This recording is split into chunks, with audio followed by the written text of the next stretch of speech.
大家好，好歡迎收聽由香港兒童啟迪協會製作我家有個學障兒呢個節目，我係你哋嘅節目主持人吳美玲 Angela。今日咧，我哋已經嚟到第8集啦。呢一集嘅主題呢，就係遊戲治療大剖析。我哋今集嘅內容呢，就會包括遊戲治療對不同種類嘅學障兒，譬如好似過度活躍啦、專注力不足、自閉症、讀寫障礙等等，究竟起咗啲咩作用呢？同埋咧，我哋亦都會請啲專家咧，同我哋用啲個案同大家分享一下嘅。而今集我哋嘅嘉賓呢，就係註冊遊戲治療師郭燕寧 Bonita 嘅。Bonita 你好。你好。Bonita 咧嘅背景咧就係 Bonita 除咗係香港註冊社工之外咧，仲係美國遊戲治療協會註冊遊戲治療師督導。佢亦都係咧遊戲無限同埋用心玩有限公司嘅創辦人。佢結合遊戲治療同埋沙遊藝術呢啲方法咧，去服務一啲學習遲緩啊、學習緩慢啊、自閉症啊、行為問題啊，同埋選擇性失語嘅細路仔、兒童同埋家庭嘅成員嘅。好歡迎嘉賓Bonita 阿郭燕寧接受我哋訪問啦，多謝你 Bonita。我第一個問題想問咧就係，其實咩叫遊戲治療 Play Therapy 啊？係啦，Play Therapy 咧，即係換言之，我分開兩 part 啦。咁我先講遊戲先啦。我估遊戲咧係一個學科嚟嘅。咁喺外國咧，佢可以係一個即係獨立嘅學科去學習嘅。咁因為小朋友可能喺學習嘅過程裏邊，佢需要用遊戲去學啦，或者係其實係年青人或者成年人咧，佢透過遊戲可以學習譬如團隊精神合作啦，或者咧佢可以表達自己嘅啲方法啦。咁其實Play 咧呢個範疇咧係好闊嘅，好多嘢學嘅，咁亦都係成長嘅過程嚟嘅，咁其實係好豐富嘅。咁另外 therapy 咧，如果解釋就係一個治療咁解啦。咁其實咧有一個字義嘅解釋咧，就係覺得佢係需要加以注意，即係咧喺個過程裏邊，好似你受咗傷咁樣，你要需要悉心去呵護，等佢慢慢由個傷口愈合翻就可以咧，即係好翻咁解。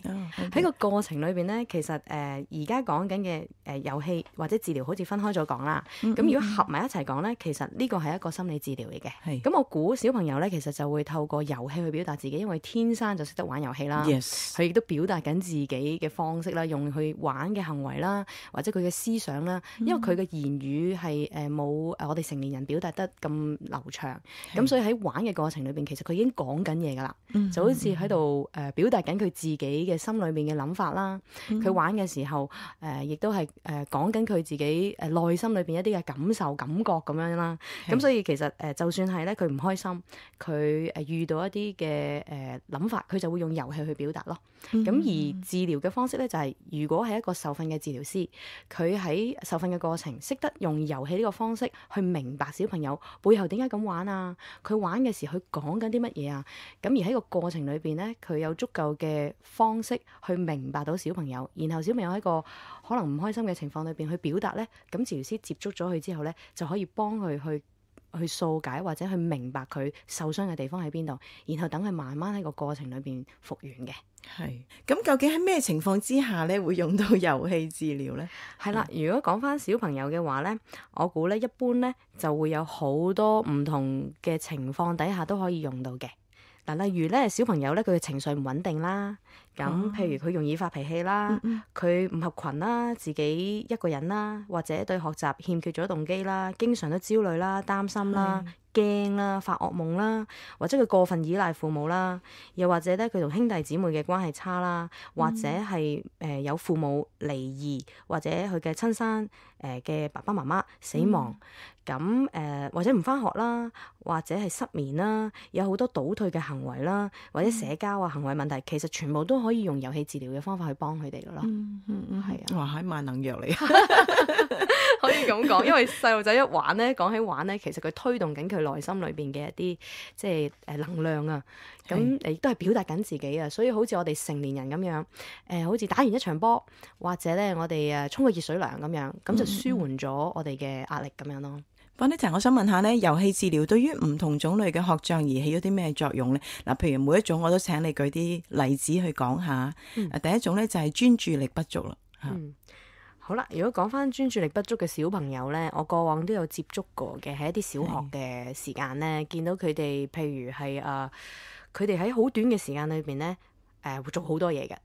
咁譬如假設一個小朋友，佢1分鐘裏邊做到2個動作咧，其實佢就會做10個動作嘅。係啦，咁因為其實佢嗰個專注力咧，比起一般小朋友咧係冇咁長嘅。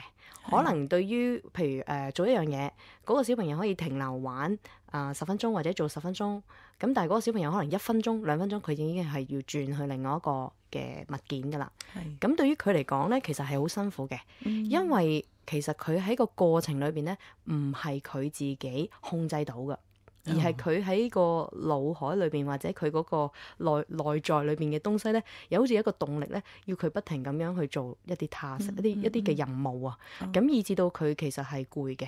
咁但係因為佢覺得佢自己唔可以專注喺某一樣嘅東西，所以咧家長知道佢唔可以，或者成人知道佢唔可以咧，其實佢就要用一啲方法去令到佢可以專心。咁其實呢個過程係幾辛苦嘅。咁遊戲治療點樣去幫助呢啲專注力不足嘅細路仔咧？其實咧，因為咧以我哋頭先一路傾緊嘅過程裏邊咧，講緊遊戲係小朋友天生講緊嘢嘅東西，係咪？咁其實喺個過程裏邊咧，只要佢喐或者佢做佢自己想做嘅嘢咧，即係其實因為遊戲係佢自己嘅表達嘅方式嚟噶嘛，即係佢等於佢講緊嘢，咁佢唔講嘢，即係代表唔玩啦。咁如果佢講嘢嘅話咧，佢即係代表佢玩緊。咁我哋就會透過小朋友玩緊嘅嘢，先去明白佢。俾佢有自由空間去選擇佢自己中意嘅嘢去做，咁然之後我哋會透過呢個方向咧，我哋就會明白，原來呢個小朋友咧，佢係中意某一類嘅遊戲方式嘅。我哋揾到佢個遊戲方式或者佢嗰個叫做模式，咁然之後咧，我哋就會設定一啲可以幫到佢延長佢自己喺嗰個遊戲方式裏面嘅時間。咁因為佢中意啊嘛，咁所以就冇咗嗰個空間，就係被逼嘅感覺。咁然後佢喺個過程裏邊咧，我哋制定到一啲嘅遊戲方式係可以俾佢延長，譬如可能係學習，譬如可能係社交，譬如可能係情緒表達。佢中意咧，我哋幫佢延長，以至到佢本來得10分鐘，可以延長到20分鐘，20分鐘可能延長到30分鐘，就慢慢逐步加落去，令到佢可以延長咯。咁佢透過呢一個嘅少少嘅訓練咧，亦都可能應用到喺日常嘅生活裏邊嘅學習啊，或者係同人一齊相處嘅部分裏邊啊，咁就可以係一個調適嘅即係工序啦。同埋你嘅過程裏邊係同佢傾偈嘅，亦都係俾一啲鼓勵嘅説話去同佢一齊傾嘅，亦都係去明白佢講緊啲乜嘢嘅。因為好似我哋成年人咧，我哋都好想人哋明白我哋講嘢，或者我哋想講緊嘅嘢時候，好希望人哋咧留心。咁如果我留心佢玩嘅時候講緊啲乜嘢，其實佢會收到咯。咁然之後佢就會覺得，呢個人同我咧係有信任嘅關係喎。呢個人真係聽我講嘢嘅喎。佢唔會咧對我好惡嘅喎，或者用一啲方法去幫我嘅喎，我感覺到。咁自然佢就會慢慢因着呢一個嘅即係關係咧，其實都會去繼續做佢要做嘅嘢啦，咁樣啦。OK， 咁好啦，咁另外有學障兒裏邊，其中有一種叫做過度活躍症啦。咁遊戲治療又可以點樣帶到啲咩幫助俾佢哋咧？其實過度活躍症嘅小朋友咧，我嘅感覺係比起專注力不足嘅小朋友咧，其實又係另外一種辛苦嚟嘅。因為過度活躍症嘅小朋友，其實佢啲肌肉啊，如果你有摸過佢哋啲肌肉咧，其實佢哋好繃緊啊。即係其實佢哋咧係不停咁控制唔到自己係要喐嘅。佢哋啲手腳腳咧，其實喺如果你見到佢，譬如佢已經係一日裏面已經運作咗一段時間，或者佢已經係差唔多放學啊，或者翻屋企，到夜晚臨瞓覺咧，佢哋有如果你問佢，佢又答到你嘅咧，其實佢哋啲肌肉係痛噶。因為佢哋係控制唔到自己嘅情況底下，佢要喐手同埋喐腳，佢係不停咁要去喐，透過呢樣喐咧，佢就覺得自己係存在緊。其實喺個遊戲室裏面咧，有時我會等候，等佢慢慢去 calm down，即係去靜落嚟。呢段時間唔容易度過嘅，因為佢哋會做好多其他嘅動作，譬如佢哋，我試過一個小朋友，佢話俾我聽，一入嚟話俾我聽，我已經食咗藥噶啦，咁但係咧，其實佢係等於冇食藥，佢就將啲凳咧搭高晒，好高好高好高好高，咁跟住咧就要喺呢一個課室裏邊咧走嚟走去，走嚟走嚟走嚟走嚟，走極都走唔完，咁然後我就等候佢，咁完咗第一節啦，如是者。第二節佢再翻嚟，第三節再翻嚟，開始可以坐低。咁我就於是我覺得好多謝你喺呢段時間咧覺得自己感覺到辛苦或者攰咧，你真係坐低喎。我而家見到你喺度做緊啲乜嘢？你喺度畫緊幅畫喎，或者你喺度猜緊一啲泥膠喎。我覺得你而家舒服咗啲㗎啦，應該。咁我就慢慢透過呢個過程咧，同佢慢慢先可以建立到關係。然後佢亦都知道感覺到佢嘅身體係可以靜落嚟。因為咧點解即係過度活躍症嘅小朋友咁活躍嘅原因咧，其實係外間太多嘅刺激。一刺激到個小朋友，譬如小息，好多小朋友一齊講嘢，我哋平日生活裏邊咧唔知道原來係咁嘈嘅。但佢一覺得嘈，佢就會影響到佢，刺激到佢個腦，所以佢就會覺得好混亂，然後佢就會即係去反映到好多身體上面嘅動作咧，就會係喐噶啦。呢個部分咧就係如果過度活躍症嘅小朋友，我建議咧就係要簡單嘅程序，周圍嘅環境要比較安靜。就算可能燈光對於佢嚟講都有關係嘅，即係太光或者太黑，可能都會影響到呢啲小朋友。所以其實如果要同呢一類型嘅小朋友去即係做一啲遊戲嘅輔導或者遊戲治療咧，其實係要調翻轉嚟，要同佢相反，要慢慢。要靜落嚟，然後先可以同佢建立到關係咯。但係當然要即係再提供一啲合適嘅，可能有啲過度活躍症嘅小朋友，佢會冚傷自己或者整傷，因為佢太大動作或者佢太快。咁我哋嘅遊戲室就要多啲注意到，會唔會係有機會有令到佢受傷？係啦，咁可能我哋嘅部分咧就多啲，譬如有 cushion 啊，或者有一啲嘅叫做即係所謂嘅不倒翁，有一個係用喺遊戲治療嘅，可以俾佢發泄，或者啲枕頭嘅東西，可以令到佢其實係舒服咯。咁仲有一種咧，就叫做自閉症嘅。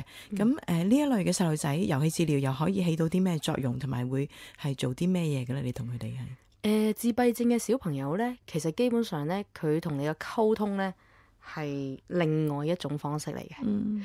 但係咧，佢哋係零碎嘅、片段式嘅。同埋咧，係斬件地咧，將佢日常生活裏邊嘅嘢咧，一句講完，然後跳咗去另外一個世界，再講一句，即係天馬行空嘅。係啦，咁俾你個感覺就覺得，我究竟點樣可以跟到佢哋嘅進度咧？咁但係其實佢哋日常生活裏邊咧，都會面對一啲問題。譬如我有一個小朋友咧，小二嘅，以前接觸佢嘅時候咧，佢係自閉症啦。咁佢有啲小朋友蝦佢喎，喺小息嘅時候咧。攞咗佢支原心筆，其實佢好唔開心，因為好多次都係咁樣樣。咁然之後佢咧喺我嘅遊戲嘅即係課堂裏邊咧，佢就畫咗一個差人叔叔。然之後佢就好想透過呢一樣嘢咧去教訓呢個偷佢筆嘅小朋友。咁呢個咧部分只係停留咗5至10分鐘啫，跟住佢就做咗另外一樣嘢啦。咁俾我個感覺就係我去追溯佢去將佢嘅即係情緒去表達或者內心去表達嘅時候咧，有時候係困難嘅，因為唔可以有一個叫做好 linear， 即係好漸進式線性啲嘅，係啦，冇一個線性嘅主題性可以跟到，佢會片段式話俾你聽，然後可能喺10堂之後你就揾翻，原來佢講緊佢嘅問題。所以呢個部分係難啲噶，同埋有時候咧佢好 lost 嘅咧，就係可能2、3堂佢唔知自己做緊啲乜嘢，到第4堂突然間翻嚟。咁但係因為一般嘅治療嘅模式咧，就唔會用我哋即係叫做以兒童為本嘅方式嘅，一定係用一啲比較結構式嘅方法。第一堂我要求你喺呢個遊戲嘅空間裏邊做咗呢一樣嘅任務，你完成到我就俾一啲獎勵你。但係而家我用嘅模式咧，就唔係用呢個模式，因為我想佢透過自己自由去表達自己內心嘅世界。所以如果我規範咗佢玩啲乜嘢咧，佢就講唔到，或者講嘅時候係再呢就係我想繼續問呢，就係喺遊戲治療方面，家長可以點樣去參與，令到可以達到最好嘅效果呢？係啦，其實咧家長咧基本上咧好多時帶佢嘅小朋友嚟嘅時候咧，就帶住一大堆嘅擔心。一大堆嘅憂慮，一大堆嘅緊張，一大堆嘅唔放心。咁佢嚟到嘅時候咧，就佢聽過遊戲治療係乜嘢，但係佢唔能夠了解到其實成個遊戲治療嘅過程係乜嘢嘢。咁變咗佢喺個過程裏邊咧，好多嘅唔明白，好多嘅唔知，或者好多嘅即係唔了解。咁佢帶住一大紮疑問，但係佢又覺得，咦，聽人講遊戲治療好好嘅喎，可以幫助到小朋友嘅喎。咁佢又想試。咁有一類型嘅家長係咁嘅，有一類型咧就好明白遊戲治療係什麼，咁佢就覺得我一定要試啦咁樣。咁有幾方面唔同嘅家長，佢對於嚟遊戲治療之前咧有佢期望嘅。咁我咧就會喺度嘅角色咧，希望幫助家長咧，首先你要明白咧，呢個係一個過程。即係我就算開宗明義，我唔講其他嘢，我會希望家長明白。其實呢個係一個過程，唔係一個神仙嘅靈藥。我唔會一下之間變到你個小朋友會完全冇事嘅。我等於好似頭先所講，一個傷口傷咗，要時間去復原嘅。咁呢個係一個過程嚟嘅。咁至於個小朋友嘅進度，佢如何可以達到即係加快佢嘅復原啦？咁呢個咧係要透過好多個方面咧一齊配合嘅。可能家長其實可能你好緊張，但係我想你而家開始，你唔好咁緊張。呢樣可能係直接幫到小朋友嘅，因為好多嚟自學校嘅小朋友嘅壓力嘅問題啦，佢嘅情緒嘅問題咧，除咗學校啦。屋企係其中一個最主要原因嚟嘅。爸爸媽媽可能佢哋好多都係受過教育，佢知道邊樣嘢係啱，邊樣嘢係唔啱，佢就為佢嘅小朋友去鋪路，好想佢喺呢方面做好啲。但係呢個唔係小朋友心裏邊所諗嘅喎。咁喺呢個情況底下，好多時就會出現好多小朋友嘅唔開心。但係家長又未必可以用到方法點樣同小朋友溝通。咁我就會喺呢度裏邊咧做少少中介。我明白家長嘅問題，亦都知道小朋友佢需要啲乜嘢嘢。咁我就會放緩翻家長嘅步伐。你需要等，第一你需要等候。對唔住啦，可能我哋都係慣於去等候噶啦，排隊啦咁樣。咁所以其實呢個過程，治療過程都唔可以快。另外第二咧就係你要信任我。喺個過程裏邊係幫緊你小朋友嘅。我唔希望浪費你，因為可能我嚟到係會收你一啲嘅費用啦。咁但係我亦都可以應承你，我係盡量去幫助小朋友。我要用一啲時間去，第一可能了解下小朋友嘅進度，我係認識下佢先啦，同佢建立下關係啦。呢個需要時間嘅。然後可能喺個過程裏邊，我知道大概小朋友出現咗咩問題，佢嘅情緒或者行為方面有咩嘅問題，我了解咗，然後我再繼續去進行嘅時候，我用乜嘢方法去幫佢，以至到佢可以喺個成個過程裏邊可以好啲。咁家長可以做嘅部分就係配合我啦。喺呢個時候，可能我喺最初嘅時候俾家長一啲嘅信心嘅即係功課啦，去明白到原來要等㗎。原來咧有時候可能小朋友返屋企會好咗啲，但係咧可能又會壞咗啲，又會退步。呢個係一個好正常嘅過程嚟嘅，因為我哋唔可以即係好似天氣咁啦，隨時都會有變化嘅。咁我哋亦都需要耐心去等候小朋友慢慢去康復。第二咧就係有時候咧，我覺得我做小朋友嘅個案嘅時候咧，其實好多時咧家長帶咗一連串佢哋嘅憂慮嘅。咁調翻轉咧，喺中段嘅時間咧，我就會同家長再有一啲嘅見面啦、面談啦，了解翻其實可能佢嘅憂慮係嚟自家長嘅。咁有時可能係變咗輔導家長都未定。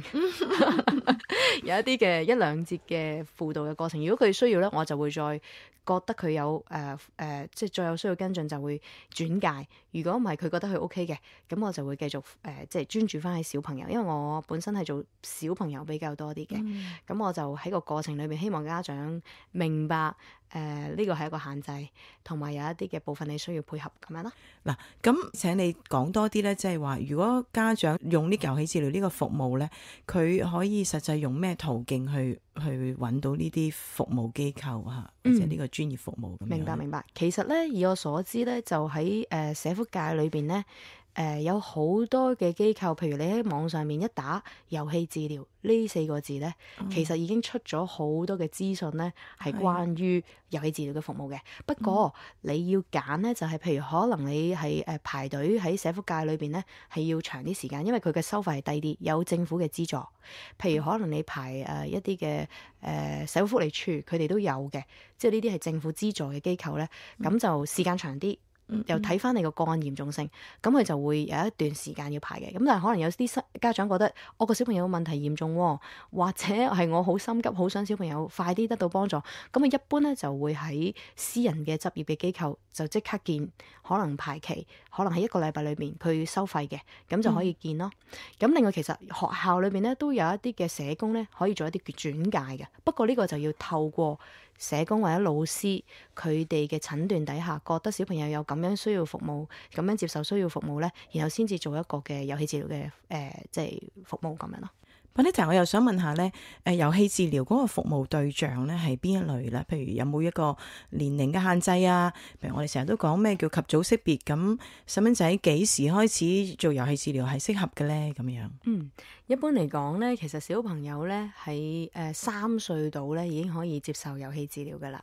因為可能喺個過程裏邊佢開始獨立，可以返到幼稚園，唔使黐住個媽咪嘅。咁呢個部分咧已經可以係治療師可以透過遊戲嘅部分裏邊同佢一齊去傾偈啊，喺個遊戲室裏邊去進行遊戲啦。咁至於去到幾大個咧，就因為香港咧其實好多嘅小朋友咧係比較相對地早熟啊。佢哋接觸咗好多媒體啊，個思想啊已經好複雜。咁如果佢哋返去遊戲室嘅時候咧，有機會有一啲咧會好鍾意嘅。但係我亦都試過有啲小朋友咧，佢哋係唔鍾意，好少，但係好少，有10個可能只係得1個係好唔鍾意，或者20個先係得1個，但係都會有呢類型嘅小朋友嘅。咁所以一般嚟講咧，其實去到差唔多，我覺得可以去到係11、2歲咧，已經係佢喺呢個遊戲嘅部分裏邊咧係差唔多噶啦。但係我亦都有一啲嘅朋友咧，佢試過同一個15歲嘅年青人喺一個遊戲室裏邊進行遊戲治療，佢就玩好多啲話劇嘅遊戲啊、角色扮演啊，其實係可以進入到小朋友嗰個部分，佢個內心裏面係同你有一個信任嘅關係，同埋如果係可以入到去遊戲嘅世界裏面，佢進行嘅話咧，每一個小朋友都好想返去小朋友嗰個階段嘅。如果進入到嘅話就可以咯。咁我哋好多謝阿郭燕玲咧接受我哋嘅訪問，多謝你 Bonita。好，歡迎大家繼續收聽我家有個學障兒呢個節目，我係你哋嘅節目主持人吳美玲 Angela。今集我哋嘉賓係陳卓琪 Tricky 係一位註冊特殊需要嘅老師、體育老師同埋社工。佢哋有位 Davis 學障促導員。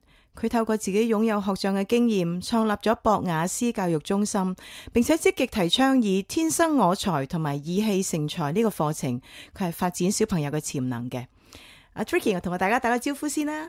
大家好 ，Tricky， 我想問下呢，喺香港讀寫障礙係一種好普遍嘅學習障礙嚟嘅，咁讀寫障礙促導員係做啲咩嘅呢？其實讀寫障礙促導員呢係要做一個30個鐘頭嘅治療啦，咁佢有分開2大部分嘅，一個咧就係Davis 嘅定向輔導啦，一個 David 係睇咩嚟嘅？唔好意思，Davis 咧係一個學障嘅矯正課程嚟嘅，咁佢咧有30多年嘅國際認可噶啦，咁佢起源嘅時候咧就喺美國嘅，咁而家咧已經咧有超過45個國家去使用嘅，咁咧嗰個Davis 嘅創辦人咧叫 Ron Davis， 咁佢自己本身咧都係有讀寫障礙啦，同埋佢自己都有自閉症嘅，佢咧一開始嘅時候咧，佢細個度都讀唔到書嘅，咁佢連讀圖書都唔識唔明嘅，佢直至到38歲嘅時候咧，終於咧就睇完即係完成整本嘅圖書，38歲之後先做到呢樣嘢。咁之前咧就佢哋咧就同咗一個叫 Dr. Fatima Ali 咧就做過一個 research， 咁咧佢哋就可以 prove 到咧就係啲服務使用者咧佢哋做咗 Davis 之後咧就佢哋有97% 嘅 successful rate 去 overcome 咗一個學習嘅嘅情況嘅。即係你話有參咗呢個計劃嘅人咧，有97%咧係有成功嘅記錄，即係佢可以克服到呢個讀寫障礙呢個困難，係咪咁啊？係啦，即係會有係啦。咁好成功喎。咁嗱，據你所知啦，外國咧就會有呢一套系統，呢個叫 Davis 啦，咁而香港呢個學習障礙促導員 Davis 呢個學習障礙促導員咧係做啲咩？譬如你可唔可以舉啲例同我哋分享一下？好似我頭先咁講啦，其實我哋要做30個鐘頭嘅課程啦。咁當中咧，其實會包含兩大部分嘅。第一部分咧就係一個Davis 嘅定向輔導啦。咁定向輔導咧，其實係做啲乜嘢嘢咧？因為咧當小朋友讀書嘅時候咧，好多時佢哋自己咧跳字或者跳行咧，佢哋自己都唔為意嘅。咁而咧Davis 嗰個定向輔導咧，就會令到佢哋知道咧，原來我嗰一刻有啲嘢發生咗，令到我去跳行或者跳字。咁當呢個事情發生嘅時候咧，我哋就會教佢學識得點樣去放鬆翻，然之後咧點樣去專注翻，去睇翻清楚頭先自己讀嘅嘢，點解會突然間跳行咧？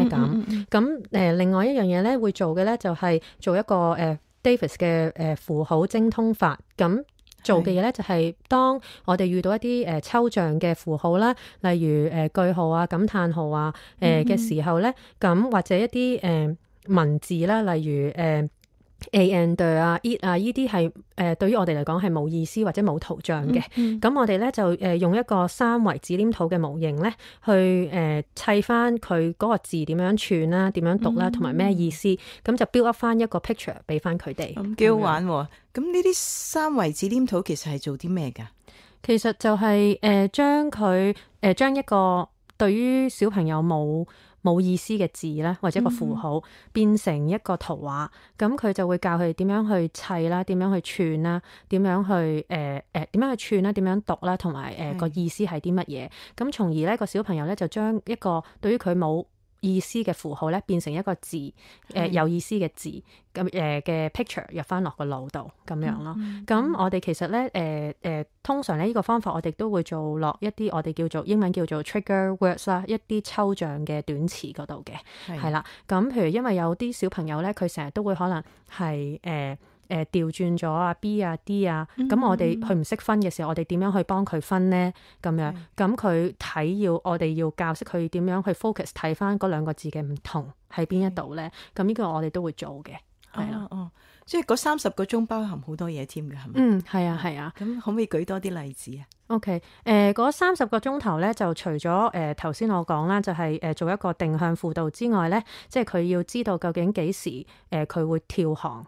幾時會跳字之外咧，其實咧我哋都會教佢咧點樣去再去 master 翻佢嘅字母嘅，掌握翻佢嘅字母嘅，係啦。咁同埋咧亦都咧會教識佢咧點樣去掌握翻呢一啲符號嘅，例如句號啊、逗號啊，呢啲其實有機會會令到佢會係跳行嘅，係啦。佢因為佢完全唔明究竟發生緊啲咩事，咁同埋就會如果我哋做晒頭先我哋以上講嗰兩大樣嘢之後咧，即係定向輔導同埋符號精通法嘅時候咧，咁佢再做唔到我哋想做嘅嘢，或者要再 improve 嘅話咧，咁我哋咧就會教佢點樣去睇嗰個字掃嘅時候咧，即係點樣去掃嗰個字嘅時候咧，點樣去掃得好啲，係啦。等到咧佢，因為好多時咧你會發覺讀障嘅小朋友咧，佢哋會冇咗後邊嗰一個字嘅，即係例如 apples 咁樣啦，佢就會淨係睇到 apple，後邊咧就睇唔到個 s 嘅。咁點樣去 track 得好啲咧？呢個係其中我哋一樣嘢會做啦。咁另外就係睇完每一個字之後，究竟點樣可以令到嗰啲字去變成一個有意思嘅句子，從而慢慢演變到成一篇有意思嘅古仔或者有意思嘅圖畫。咁呢個係我哋做嘅嘢咯。係啦，睇嚟係一個好精心設計嘅一個課程嚟。Tricky 啊，我想問下呢，有學習障礙嘅細路仔呢，一般都可能因為成績未如理想呢，都唔係幾開心。咁你哋可以點樣去扭轉佢哋嘅諗法嘅呢？其實呢，我哋個理念呢就係我哋認同每一個人都有內在潛能嘅，咁亦都咧鼓勵翻佢哋咧，以佢哋自己嘅所長去回饋翻社會。咁其實呢一樣嘢咧，對於一個有學障嘅小朋友嚟講，係一個非常重要嘅一樣嘢嚟嘅。因為好多時點解佢哋唔開心嘅原因，係因為佢哋根本就睇唔到佢哋自己有咩用，係啦。咁所以我哋第一樣嘢要做嘅咧，就係我哋要認同翻佢哋係有用，佢哋有長處先。咁然之後咧，我哋咧就發展咗一個天生我材嘅 program 啦。咁天生我材嘅 program 咧就係用8個唔同嘅範疇，包括數學啦、運動啦、art 啦、音樂啦、建設啦、自然科學啦，同埋學術嘅。咁咧就呢8個範疇咧，佢哋咧就運用一個會做翻一個 project 啦出嚟咧，咁就會係幫手貢獻翻社會咁樣。咁點樣先可以幫到呢啲小朋友咧？其實咧，我哋運用咗3個唔同嘅 approach 嘅。咁咧，我哋就根據我個人嘅經歷啦，再加埋一個以人為本嘅模式啦，喺心理學裏邊。咁咧，再加埋一個探究嘅模式咧，去令到咧小朋友咧知道自己咧係可以自己會主動啦，有毅力啦，去有創意、有自信心去試去做一個 project 出嚟嘅，係啦。咁其實最重要，我哋係想喺嗰個課程裏邊咧，令到啲小朋友自己係揾到自己個長處喺邊度，再加上最重要係佢識得懂得去欣賞其他人同埋自己，係啦。呢個係我哋會 focus， 即係會做好多嘅，係啦。係。咁你可唔可以講下一啲成功嘅例子啊？我哋之前咧，我哋有個小朋友啦，咁佢叫雲雲啦，係啦，咁佢咧初時咧嚟到嘅時候咧，佢哋講嘢咧就好細聲嘅，佢咧就唔夠膽望人嘅。咁當佢上完我哋2個課程之後咧，咁佢就我頭先都講過，佢哋會做個 project， 佢咁嗰個第2個 project 咧，佢哋就係上台要表演啦。咁呢個小朋友咧就做一個主角嘅，咁佢上到台咧，佢可以好大聲對住超過100人。喺超過100人嘅場合嗰度咧，做晒佢嗰個 drama。咁媽咪其實係好開心咯，係啦，因為個小朋友都8歲噶啦，其實係啦。咁一路其實係 work on 緊呢樣嘢，咁但係一路都冇 breakthrough。咁上完我哋嗰2個課程之後，就做到呢樣嘢啦，係啦。菲菲啦，係啦，都係男仔嚟嘅，咁啊6歲啦。咁佢之前咧就係一路讀書咧就。唔算太好啦，係啦，咁咧佢成日都記唔到啲字點寫，或者背默嘅時候咧係背唔到嘅。咁媽咪都話其實覺得點解咁奇怪嘅咧？背你啲台詞，因為佢做旁白喎，係啦，背你啲台詞咧就背到，背默就背唔到。究竟發生啲咩事咧？咁佢當中咧，佢做完呢個課程之後咧，佢近排我知道咧，佢第一次有呢個背默100分。哇，係啦，當堂自信心唔同咗咧，就好多能力都翻嚟啦。係啦，同埋其實喺個課程裏邊咧，好嘅一樣嘢，其實我哋睇到唔單止係讀書呢樣嘢，係小朋友有其他方面嘅長處。咁譬如頭先菲菲咁，佢媽咪係唔知道佢嘅領導才能咁好嘅，因為喺一個情況底下咧，我哋叫佢哋話，佢哋要排一個舞蹈，咁我哋唔幫佢。菲菲係自己自動自覺，突然間開始數拍子，帶晒成隊人去跳晒成隻舞，係啦。咁呢樣嘢係媽咪一路都冇懷疑嘅，而係上完我哋個課程之後，我哋話到俾媽咪聽。咁呢啲係我哋有啲好成功嘅例子啦。咁仲有一個就係其實都幾特別嘅。咁我哋有一個小朋友就22歲。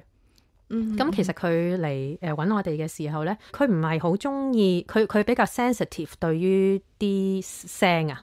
佢如果當有小朋友喺側邊嗌啊叫啊或者大聲啲嘅時候咧，佢會控制唔到自己，有陣時會箍住啲小朋友嘅，因為佢生得都比較高大，係啦。佢嚟到咧，佢媽咪揾我哋嘅時候，我哋就話好啦，咁即管試下啦咁。咁我哋就揾咗佢咧，就入去我哋班房咧，就幫手做呢個 assistance。係啦，咁 teaching assistants 啦。當佢入嚟幫我哋手嘅時候，一路做嘅時候咧，又好好喎，因為咧佢唔單止係冇再聽到啲小朋友嗌聲咧，佢而會箍啲小朋友，佢就冇咗呢樣嘢直頭。不單止咧，完咗我哋嗰個課程之後咧，佢可以上台用英文同中文嘅 speech 做 MC 啊，係啦。咁同埋因為我哋都發覺呢個小朋友咧，佢好中意錶。咁所以我哋咧就特登揾咗個鐘錶師傅啦，咁就幫佢。咁然之後咧，佢上咗2堂啦，咁樣講啦，上咗2堂之後咧，佢可以而家自己咧裝嵌晒成隻錶，係啦。咁我哋都有帶過佢出去表演。哇！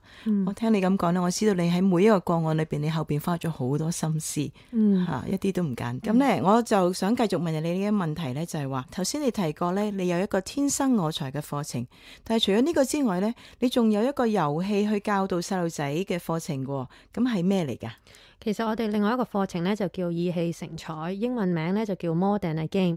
咁其實咧，以英文名個意思咧 More Than a Game，咁其實我哋係想用咧運動或者一啲遊戲嘅方式咧嚟到去fulfill 翻社會有兩個 gap 嘅，即係填補一啲社會嘅空間。係啦，一啲需要。係啦，咁我哋想填補咩嘅需要咧？咁就係因為一咧，我哋就見到因為我自己本身都係老師係社工啦，咁我哋就發覺咧，咦有好多其實前線嘅老師或者社工咧，佢哋好多時咧，可能第一佢哋本身要上一啲有關於特殊需要嘅課程咧，其實可能唔係真係咁多，亦都唔係咁夠。因為譬如我哋其實知道咧，全港嘅老師咧，得20至30% 嘅老師咧係有上到一個30個鐘頭嘅訓練嘅啫，係啦。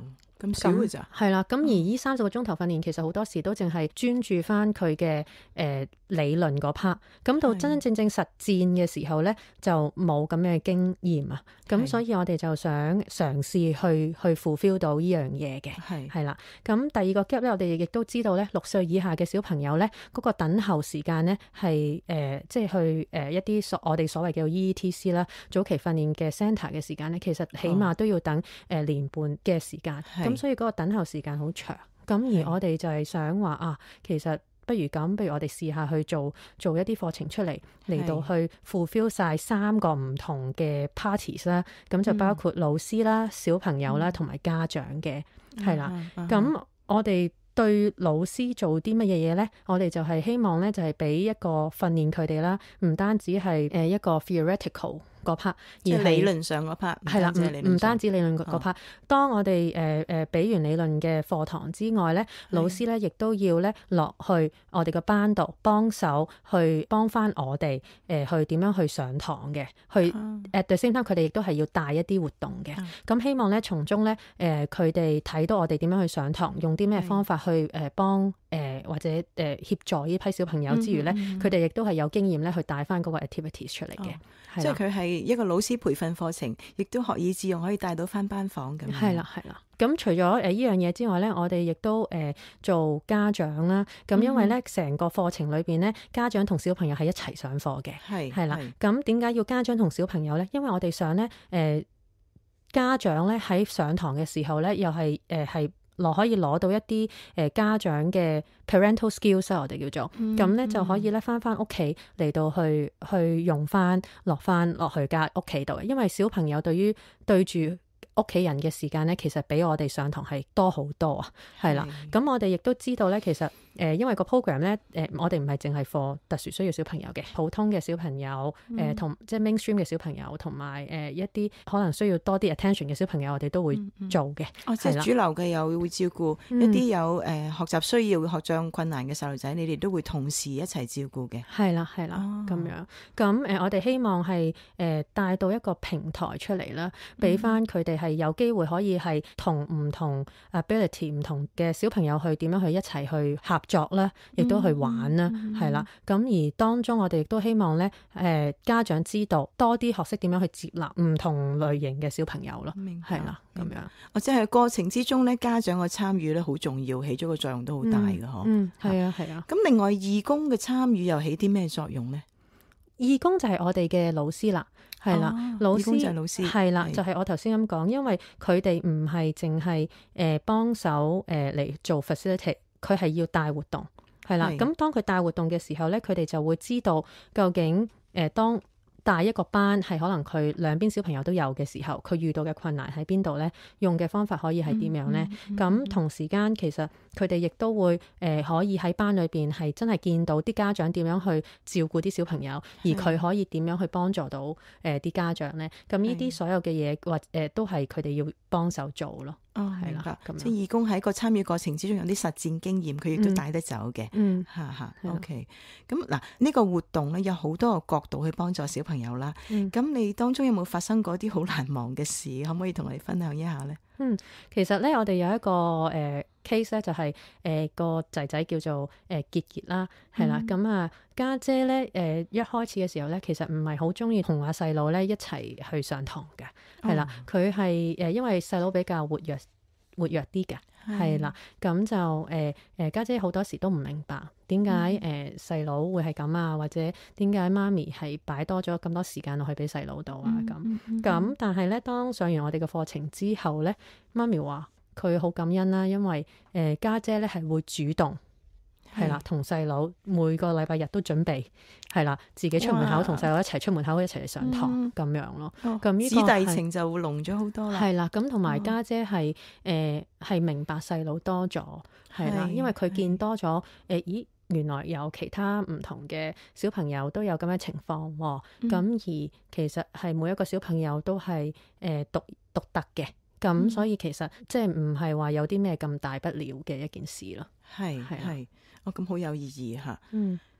咁以上咧算唔算係將學習融入去遊戲當中咧？我哋咧就係只不過運用一啲遊戲嚟到係當係一個渠道，係啦。因為點解我哋揀遊戲揀運動咧？因為運動係一個渠道，係大家都係可以好開心，無論你識字也好，唔識字也好，你乜嘢嘅程度都好，其實你都可以一齊去參與嘅，係啦。咁所以我哋就揀咗遊戲嚟到去做，而因為遊戲小朋友學習咧喺細個階段咧 through 遊戲係學得最好嘅，係啦。咁 that's why 我哋先正用遊戲呢樣嘢咧，用 sports 呢樣嘢咧嚟到去做咯。係 Tricky 啊，我想問下你仲有冇其他難忘事嘅補充啊？